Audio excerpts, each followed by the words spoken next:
శ్రీగురుభ్యో నమః. హరి ఓం. గణానాం త్వా గణపతిం భవామే కవిం కవీనాముపమశ్రవస్తమం జ్యేష్ఠరాజం బ్రహ్మణాం బ్రహ్మణస్పద ఆనుశృణ్వన్నోతవే సీదసాధనం. శ్రీమహాగణాధిపతయే నమః. ప్రణో దేవీ సరస్వతీ వాచేభిర్వాచనీవతే ధీనామవిత్రేవతో. శ్రీమహాసరస్వత్యై నమో నమః. జగతం పితరం వందే పార్వతీ పరమేశ్వరం. ఈశ్వర మహాదేవి మహారూపి మహాకాళి మహాలక్ష్మి మహాసరస్వతి అనుగ్రహ సిద్ధ్యర్థే. అందరికీ కూడా వచ్చేటువంటి 7వ తారీఖు 9వ నెల 2025 పౌర్ణిమ శనివారం రోజు భాద్రపద మాస శుద్ధ పౌర్ణిమ శనివారం. ఆ రోజు సంపూర్ణమైనటువంటి రాహుగ్రస్త చంద్రగ్రహణం అనేటువంటిది ఏర్పడుతుంది. ఈ రాహుగ్రస్త చంద్రగ్రహణం ఏర్పడటం వల్ల అందులోనూ కర్కాటక రాశి వారికి, శతభిష నక్షత్రయుక్త కుంభరాశి వారికి, కర్కాటక రాశి వారికి ఈ యొక్క గ్రహణము అనేటువంటిది మిక్కిలి దోషంగా గోచరిస్తోంది. అంతేకాకుండా ఈ యొక్క వృశ్చిక రాశి వారు, కర్కాటక రాశి వారు, కుంభరాశి వారు, ఈ 3 రాశుల వారు కూడా చంద్రగ్రహణ ప్రభావం వల్ల వచ్చేటువంటి నెలలో కొన్ని వినూత్నమైనటువంటి మార్పులు చోటు చేసుకుంటున్నాయి. ఆ మార్పులు ఏ విధంగా జరుగుతాయి, ఈ గ్రహణ ప్రభావం వల్ల ద్వాదశ రాశుల వారికి ఏ విధమైనటువంటి ఫలితాలు ఉండబోతున్నాయి, ఏ విధమైన ప్రమాదాలు జరగబోతాయి అనేటువంటిది తెలుసుకుందాం. ఇందులో ముఖ్యంగా భాద్రపద మాస శుద్ధ పౌర్ణిమ శనివారం రోజు గ్రహణము అనేటువంటిది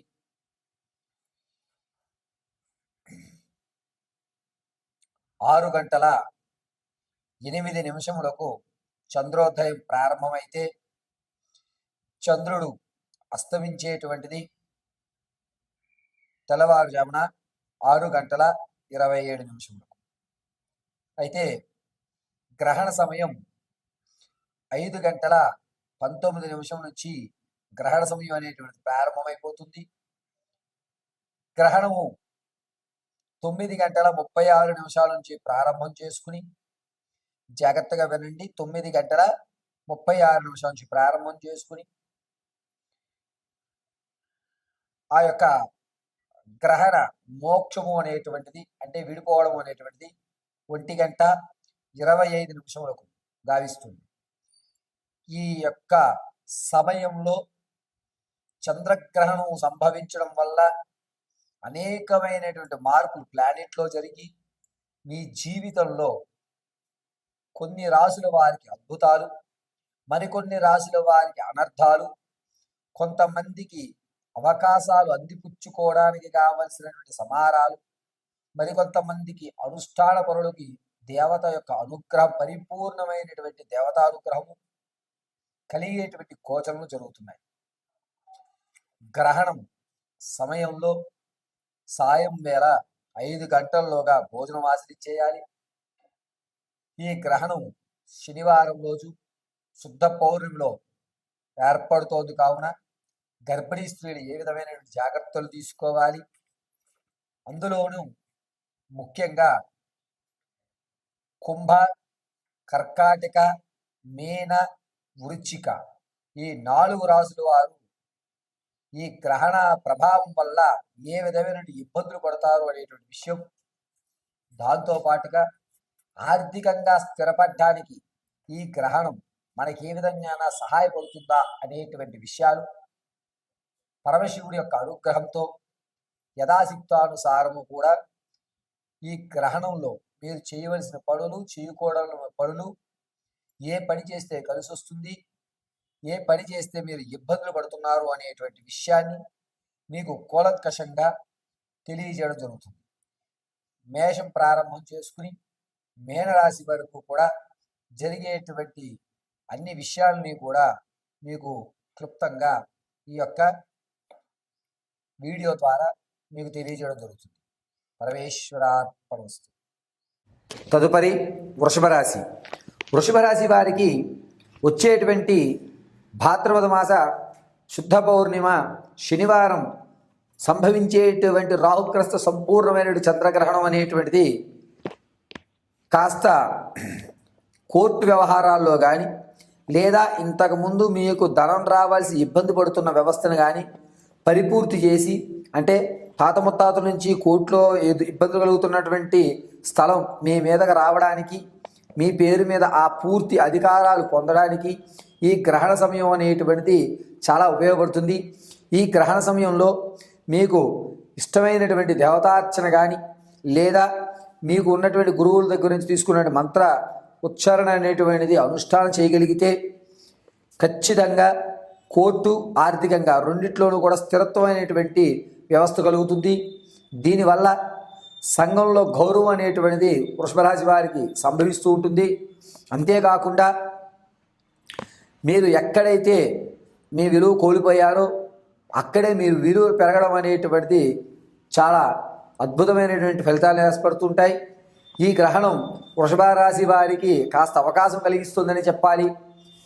ఇంతకుముందు ఏదైతే అప్పు తీసుకుని అతని చేత నానా మాటలు పట్టారో ఆ అప్పు తీరడానికి మార్గాలు కనిపించాలి అంటే కనుక ఈ గ్రహణ సమయంలో లక్ష్మీదేవి ఆరాధన కానీ లేదా కాలభైరవ అష్టకాన్ని కానీ పఠిస్తూ ఉండండి.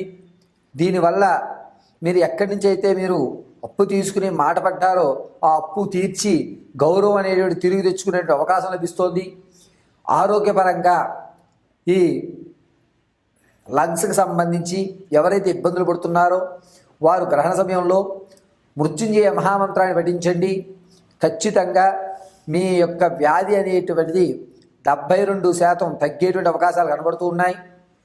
వృషభరాశి వారు ఏ గ్రహణ సమయాన్ని ఉపయోగించుకున్నట్టయితే కనుక గౌరవం కీర్తి అనేటువంటిది పెరగడానికి మంచి అవకాశాలు ఈ గ్రహణంలో సంభవిస్తూ ఉంటాయి. ఇక గర్భిణీ స్త్రీ దగ్గరకు వచ్చేసరికి గ్రహణంలో నియమాలు పాటించుకున్నట్లయితే కనుక జనించేటువంటి శిశువు పేగు మెల్లో వేసుకోవడం, ఎదురుకాలతో రావడం అనేది జరగదు. గర్భిణీ స్త్రీలు మాత్రం గ్రహణ సమయంలో సాయం సంధ్య వేళ 5 గంటల్లోగా మీరు పానీయాలు ఏమైనా తీసుకోండి. 5 తర్వాత తాగితే లిక్విడ్ జ్యూసెసే తీసుకోండి తప్ప ఘన పదార్థాలు ఏవి తీసుకోవద్దు. వృషభ రాశిలో ఉన్నటువంటి వారు ఖచ్చితంగా మీరు ఈ నియమం పాటించుకున్నట్లయితే పుట్టేటువంటి శిశువు పరిపూర్ణ ఆరోగ్యంతో జనిస్తుంది. ఎవరైతే 2-3 సార్లు ప్రయత్నాలు చేసి విదేశాలకు వెళ్దామనుకుని వెళ్ళలేక ఏదో ఆర్థిక లేకపోతే కనుక ఆ కాగితాలకు సంబంధించి అంటే పత్రాలు ఏవో లేవని విసిగెత్తి ఎవరైతే విదేశాలకు వెళ్ళాలని ఆగిపోయారో వారు 3వ ప్రయత్నం చేయడానికి ఈ గ్రహణ సమయంలో అమ్మవారి ఆరాధన చేసి సోమవారం రోజు ఉదయం శివాలయంలో చండీ ప్రదక్షిణ చేసి మీరు విదేశాలకు వెళ్ళడానికి అప్లై చేయండి. ఖచ్చితంగా 84% మంచి అవకాశాలు, మీరు అనుకున్నటువంటి పనులు టకటక అవ్వడం, చక్కగా మీరు వెళ్ళాలనుకున్న విదేశ ప్రయాణం సుఖవంతంగా వెళ్ళడం, ఒక స్థితి అనేటువంటిది ఏర్పడటం జరుగుతుంది. అప్పుల విషయంలో ఎవరైతే అప్పు పుట్టడం లేదు, నా దగ్గర ధనం ఆగట్లేదు అనుకుంటున్నారో వారికి ఈ గ్రహణ సమయంలో లక్ష్మీదేవి ఆరాధన చేసినట్లయితే కనుక ధనం అనేది అప్పు పుట్టడానికి మంచి అవకాశం లభిస్తోంది. వృషభ రాశి వారికి గ్రహణం అనేటువంటిది ఒక అద్భుతమైన అవకాశంగా, తమ కీర్తి పెరగడానికి మంచి వ్యవస్థగాను ఈ యొక్క గ్రహణం అనేటువంటిది దోహదపడుతుంది.